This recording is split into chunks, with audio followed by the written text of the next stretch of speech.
The numbers are in for this week's box office, and the new Barbie movie is top of the charts with $337 million worldwide, of which 155 million came from inside the United States.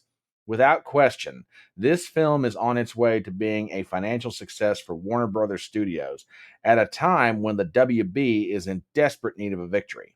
However, this film also is generating a large amount of controversy as many critics feel that this thing is a case of bait and switch. So much so, in fact, that one prominent U.S. attorney is asking the question openly, should not the makers of this film be open to a lawsuit? Do you wonder what he's talking about? Hang on, folks. We're going to get into all this in just 1 second.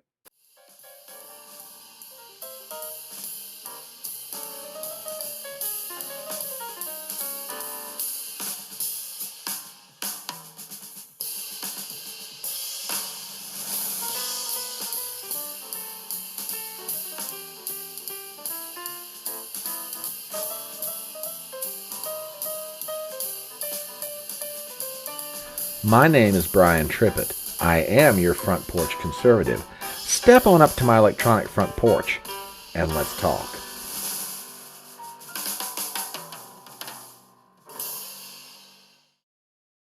Now, as I said, the box office numbers are in for this weekend, and Barbie, the new movie from Warner Brothers Studios, is atop the charts here in the US and around the world. 337 million worldwide, 155 million inside the US. It is on its way to being a huge success for Warner Brothers Studios. However, there are people on both sides of this movie who've watched it. Some people who love it, some people who hate it. And the people who hate this movie are very much upset with it, not just for the criticisms you might expect of this film, but to a large extent, some of them feel this is a good old fashioned case of bait and switch. In other words, the movie purports itself to be one thing, and then again, it's not what it says it should be.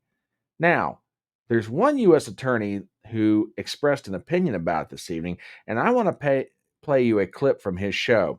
Robert Barnes does a Sunday night stream with Viva Fry, who himself is an attorney. And during the opening of their Sunday night stream, they got into about a 20-minute discussion of the new Barbie film. Barnes is not a fan of the movie. So I want to play you what he feels is wrong with it and what he feels ought to be done, and then get into a discussion about what, why, and how all that is going to affect what's going on these days with Hollywood. So that sets it up. Let me play the clip. Is shamed and looked down upon. Motherhood is treated negatively throughout pretty much the entire film. It's not a lighthearted film. It's not a satirical film. It is a radical intersectional feminist film. And they got a bunch of people to take their little girls to the film. They got a bunch of conservatives to go to the film, built on one big fat fraud. They're going to make huge amount of money at the box office this weekend because the best marketing campaign in the history of Hollywood. Problem for them is it's one big fat fraudulent campaign that I believe a class action can be brought against Margot Robbie personally, against Mattel, against Warner Brothers, against Ryan Gosling personally, against Gina Gershaw personally, because these litany of lies, when the lies are intended to brainwash little kids, some of the most vulnerable, impressionable people on the planet, needs to have legal consequence, and there needs to be legal blowback. And the precedents have already been established. This was fraudulent advertising, and Mattel needs to start writing big fat checks for all the people they stole from. Wow, that's pretty heavy. Now, what all is Barnes referring to? Okay, let me break this down since I didn't show you the about 15 minutes or so that leads up to that very dramatic point during their live stream. I'm not so much responding to the film itself. Let me put some disclaimers out there before I even get started. Number one, I have not personally seen this film. Okay. I know a lot of people who have. There are many who have liked it. There are many who don't like it. For the record, I doubt very seriously I'm going to go watch this film. It really has no interest for me personally. Okay. Now, that being said, I have some suspicions about what I think is in this film. However, if I'm not going to go see it, then I'm not going to tell you, oh, this is exactly what's in the film. No, I'm going to tell you, this is what one person says, this is what another person says. Now, maybe that's me being just a little bit wishy washy, but from my perspective, that's me being absolutely fair and down the middle on this thing. The purposes of this video is not necessarily a discussion about the movie itself, but a discussion about what Barnes is potentially advocating for here. Now, let me also be very clear about something else. I personally am not saying anyone should bring suit with regard to this film. I cannot tell one individual over another what they should or should not do. Okay? I'm just responding more or less to Robert Barnes's argument in this. Now, here's the upshot of his argument. The question was asked at the very beginning of the video by Viva Fry. Is there ever been a situation where Hollywood has been sued over uh, false advertising or bait and switch? Well, fact of the matter is they have. Let me show you something. This is an article from about a year ago. It's from Collider.com. Headline: You can now sue movie studios for false advertising with deceptive trailers. The ruling comes after two Ana de Armas fans successfully sued Universal Studios over the actress's appearance in the film Yesterday by Shane Romanchik, and this was published December of 2022. We've all been there before. We go to a theater and watch one of the most anticipated movies of the year, usually the next big superhero blockbuster. Then, when the credits roll, we're left wondering what happened to that particular scene or shot from the trailer that drove us to the theater. Well, those days might be coming to an end as a federal judge, U.S. District Judge Stephen Wilson, ruled this week that a movie studio can be sued for false advertising if they release deceptive trailers. The case in question revolved around the underrated 2019 Danny Boyle film Yesterday. This musical adventure had the interesting premise of one of its main characters, played by Himesh Patel, profiting off a world that forgot about the classic band The Beatles. The trailers before the film's release showed that Ana de Armas would be playing a role in the film. However, if you were a fan of the now famous actress, you would have been disappointed by the complete lack of her in Yesterday. This caused two De Armas fans to file a lawsuit in January, claiming they rented the film after seeing the trailer for Yesterday and making the discovery that she was cut from the final product. Universal Studios wanted the lawsuit thrown out, as they would go on to argue that trailers were protected under the First Amendment.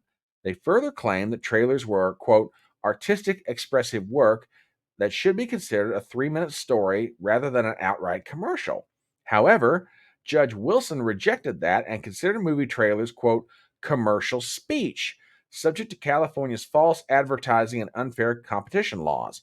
Wilson specifically wrote, quote, Universal is correct that trailers involve some creativity and editorial discretion, but this creativity does not outweigh the commercial nature of a trailer. At its core, a trailer is an advertisement designed to sell a movie by providing consumers with a preview of the film. Reading a little further into this article, Universal tried to fight back on that using clips from other past trailers from their film library that didn't make the cut.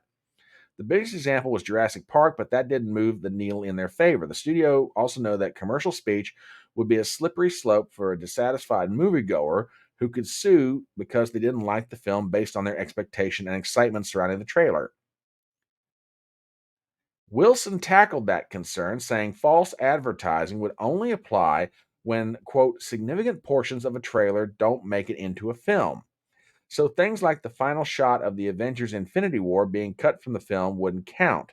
Wilson also said there would be listening to reasonable consumers, writing, quote, the court's holding is limited to representations as to whether an actress or scene is in the movie and nothing else. Again, De Armas was completely cut from Yesterday before she would explode onto the scene as a major star. She was going to be a secondary love interest for Patel's character, but screenwriter Richard Curtis said the actress was cut because audiences didn't like the idea of taking away focus from the primary love interest played by Lily James. Okay.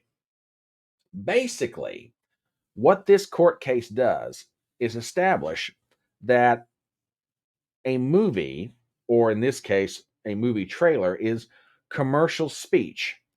And therefore, it cannot be, shall we say, deceptively edited or baited and switched. In other words, it is something where you are trying to profit from its production. Therefore, you have to be honest in its representation.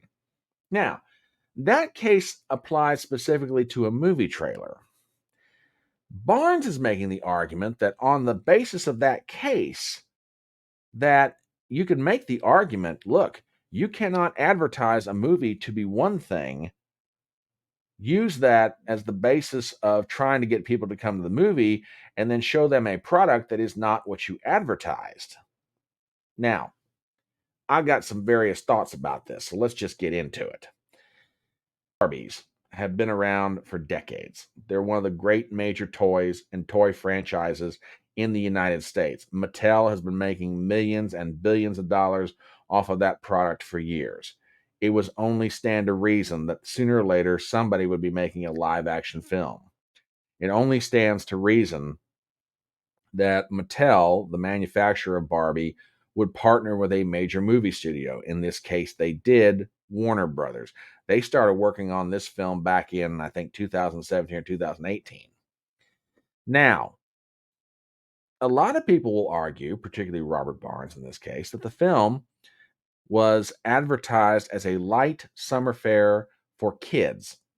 Okay. Now, again, I'm not going to get into a criticism of what it was or what it wasn't. Like I said, I haven't seen the film. I do know what the advertisements were like. I saw the commercials just like everyone else. I saw the trailers on YouTube and various other places. Now, he does have a point, however, because Barnes points out in his discussion with Viva Fry that certain pieces of information started to come out about this movie. For example, here's an interview with one of the stars of the film, Simu Liu. You might recognize that name from the Marvel Cinematic Universe. From an article in Bounding into Comics, Barbie star Simu Liu says film, quote, puts the final nail in the coffin of a very heteronormative idea of what gender is. Hang on a minute. What? Wait a minute. This is supposed to be a movie about Barbies and Barbie and Ken and light fun. And what are we getting into this for? Well, let's read a little bit into this, okay? According to Barbie star Simu Liu, the upcoming Greta Gerwig helmed film is worthy of praise for both how it, quote, puts the final nail in the coffin of society's current concepts of gender and addresses the supposed representational imbalances found in kids' toys. Okay, now we're getting deep into the water. The Shang-Chi and Legend of the Ten Rings actor offered his thoughts on his latest project during a recent interview with Screen Rant's Joe Deckelmeyer.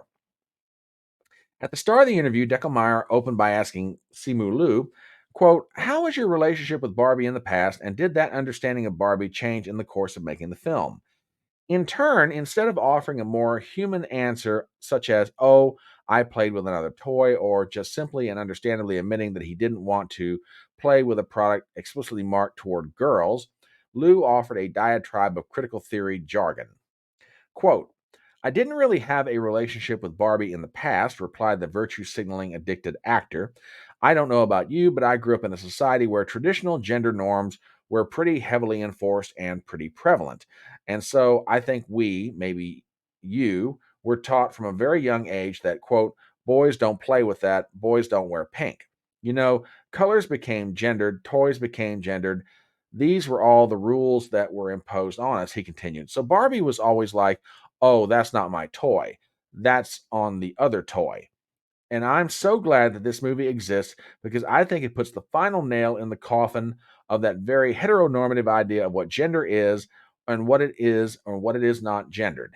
How can how can you make a color gendered, you know? Uh I'm confused because now I'm starting to wonder if Barnes doesn't have a point. All the advertisements that I saw made me believe that, this movie was light and fun and, fair and everything else. Now, again, I haven't seen the film. So there's advertisements and there's what's on the big screen. So I'm a little bit limited here, and I know that going in, but I don't know how I can square personally watching these trailers and advertisements, and then I'm reading a quote about, the final nail in the coffin of heteronormative idea of what gender is. It seems like we're kind of mixing up what we're trying to do here with this movie, you know? But apparently, Simu Liu is not the only person. Barnes pointed out another reference, and again, I will show this to you. This is from Vanity Fair. Is Barbie a feminist movie? Well, it depends on who you ask. One Mattel executive visited the set to argue over a scene, while another said that it's not a feminist movie, according to a New Time magazine cover. Going into the article, the highly anticipated Barbie movie was never making it to the big screen without a battle or two. Star and producer Margot Robbie acknowledged that in her initial meeting with Mattel CEO Ynon Kiertz back in 2018, as she recounted in a New Time magazine cover story, quote, in that very first meeting, we impressed upon Ynon that we are going to honor the legacy of your brand, but if we don't acknowledge certain things, if we don't say it, someone else is going to say it, Robbie said. So you may as well be part of that conversation. That comment strikes me as a little bit odd, but okay. Since then, the toy company has established its place in that dialogue, orchestrating a quote, Barbie boot camp with director Greta Gerwig and Noah Baumbach, with whom Gerwig wrote the film, and voicing creative differences, Time reports. Richard Dickinson, COO and president of Mattel, said that he took a flight mid production to the film's London set to argue with Gerwig and Robbie over a particular scene which he felt was off brand, according to the outlet. But once he saw the scene performed in person, Dixon reportedly reversed course. Quote, when you look on the page, the nuance isn't there, the delivery isn't there, Robbie explained. The Barbie movie has hit bumps before, stopping and starting various iterations with Anne Hathaway and Amy Schumer. In a recent interview with on Watch What Happens Live, Schumer confirmed to Andy Cohen that she departed her version of the film because it didn't feel feminist and cool. Dixon opted not to comment on Schumer's remark, but told Time magazine it was a matter of finding the right talent that can appreciate the brand's authenticity and bring the controversy to life in a way that, yes, pokes fun at us, but ultimately is purposeful and has heart. A little bit further into the piece, in the same article, Robbie Brenner, executive producer of Mattel Films, warned Mattel executives, who even get their own on-screen proxy CEO, played by Will Ferrell, quote, you're just going to white knuckle it the whole time. But Brenner told Time that Barbie is, quote, not a feminist movie, a belief expressed reportedly by other executives. Who said that? Robbie asked the outlet when alerted to the sentiment before sighing. It's not that it is or it isn't. It's a movie. It's a movie that's got so much in it. More importantly, the actor said, we're in on the joke. This isn't a Barbie puff piece. Okay. Now, wait a minute. I'm a little confused here. What exactly is this movie supposed to be? Is this movie supposed to be something that is being marketed to young kids, particularly young girls? Is this something for adults? Is this something for everybody? Is it a feminist movie? Is it not a feminist movie? I don't know. Now, to me, and this is responding mostly to Barnes's argument, I'm not saying he's wrong, but I will say this. In order to make something like a class action lawsuit that he is saying may very well exist happen, it seems to me there has to be incontrovertible proof that Mattel, Warner Brothers, everybody involved were marketing this film to a specific group of people, and then from there, they baited and switched the thing. Oh, it's going to be light, it's going to be fun, it's going to be fair, but then we're not doing that. Now, that also gets to another question. Do I really want to see lawsuits dropped every time somebody doesn't like a movie? No, that is most certainly not what I'm talking about, and I don't think anybody else would either. However, if there is an issue of provable bait and switch, in other words, false advertising about what a film is in order to get people to come to the movie theater, buy the tickets, and go watch it, okay, that's a whole other issue. Maybe that's the case here. Maybe it's not. We'll see. But for right now, I'll say this. If someone did bring a class action lawsuit, it's going to be a really hard mountain to climb. Now, I'm not saying it's not possible to win a case like that. Again, I'm no lawyer. What do I know?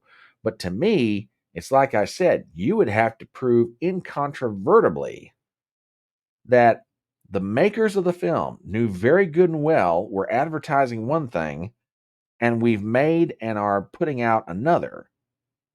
I don't know that you're going to be able to do that with Barbie because here's the thing. What does it mean?